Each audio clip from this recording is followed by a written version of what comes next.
Любо!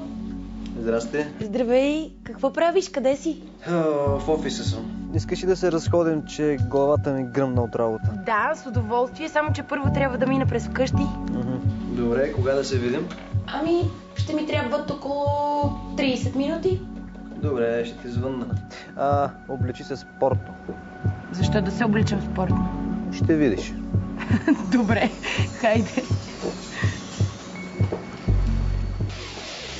Припомнете си, когато задаваме въпрос, за да получим някакво обяснение, сведение или уточнение, може да използваме въпросителни наречия. Къде си? Кога да се видим? Защо да се обличам спортно? Ще изненадам Любо. Ще направя сандвичи. Не, по-добре пица. Знам, че обича пица. Как се прави тесто за пица? Как трябва да го замеся?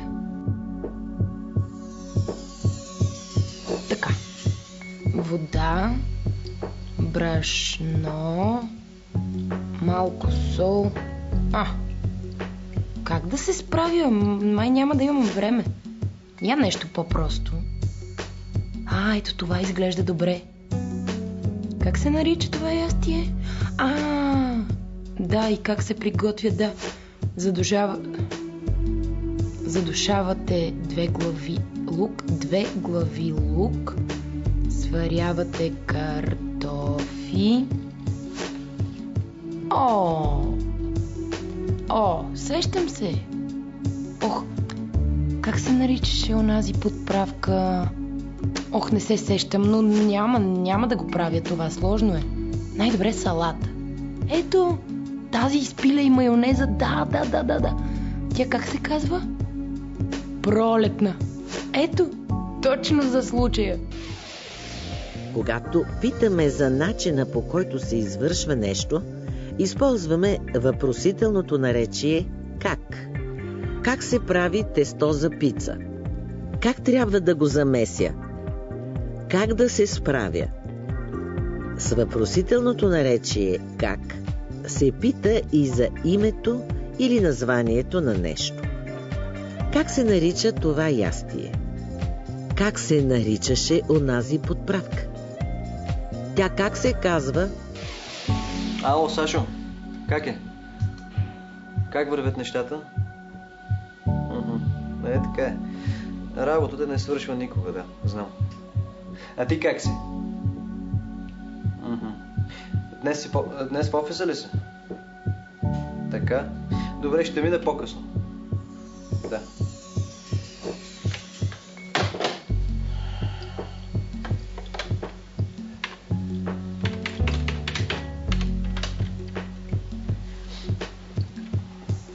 Ало, Иво. Какво правиш? Да. Как ти се стори атмосферата? Ти как мислиш? Как ти се вижда идеята? И аз така смятам, да. Добре. До понеделник.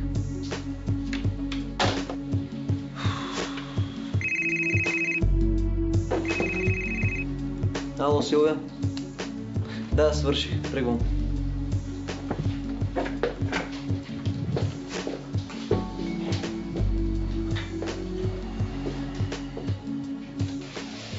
С въпросителното наречие как се пита и за състояние или положение. Как е? Ти как си? Как вървят нещата? С въпросителното наречие как може да се поиска мнение или оценка. Ти как мислиш? Как ти се стори атмосферата? Как ти се вижда идеята? Страхотна съм. Чак сама не мога да си се начудя. Направих салата, пържоли, даже и палачинки. Как ли ще се изненада Любо? А как ли ще ни се отрази по една бира? Да, имам пари. Ще взема и бира. Мисля, че Любо ще е доволен. Нека се отпусне и без това по цял ден работи. Как ли издържа на напрежението? В понеделник ще сме готови с документите, да. Сило ще ги подготвим, да. Как няма да дойде? Как замина? Аз току-що говорих с него. Как да не се притеснявам? Добре, до понеделник.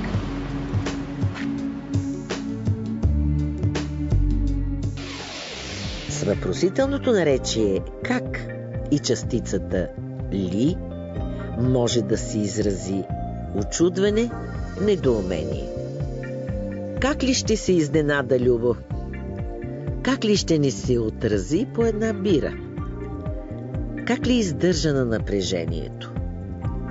Въпросително-възклицателно изречение с «как» също може да изрази недоумение, учудване, изненада.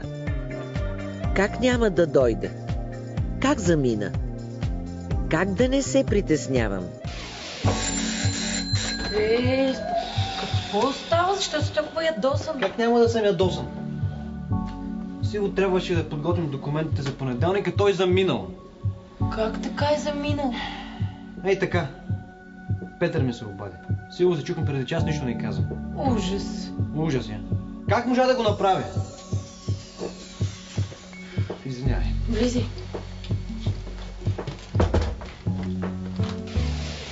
Въпросително-възклицателно изречение с «как» може да изрази недоволство, възмущение, укор.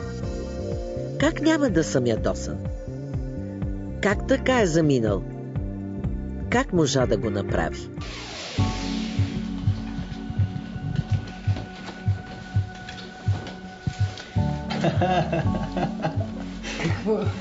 Как да печелим от интернет? Как да сготвим бързо и вкусно? Сигурно това е точно за теб. Да, така е. А това? Как да преодолеем стреса? Не е ли точно като за теб?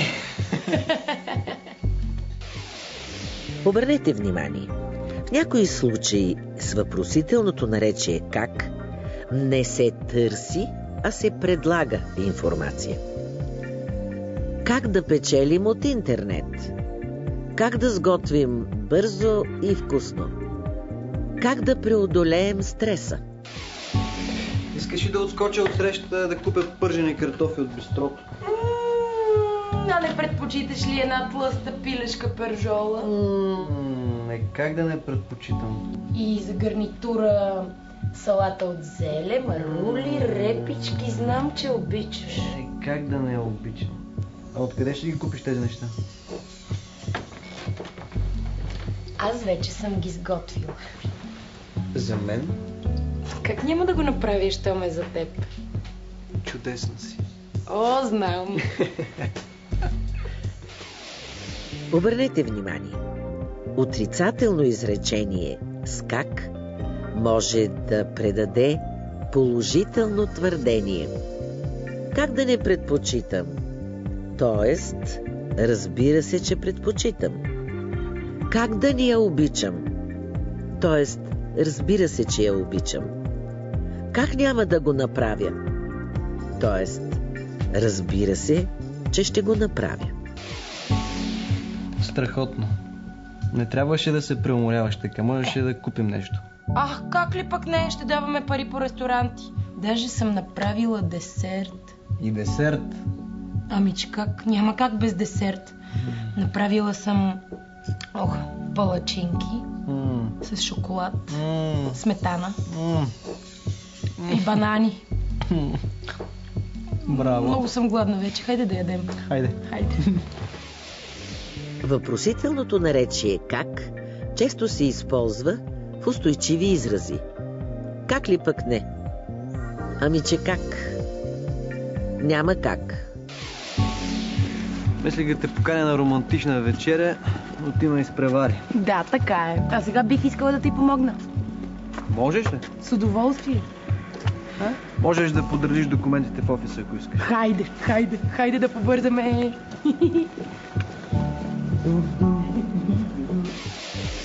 В този урок видяхте как се прави тесто за пица. Тя как се казва? Как се нарича това ястие? Ти как си? Ти как мислиш? Как да не се притеснявам? Как ли ще се изненада Любо? Как можа да го направи?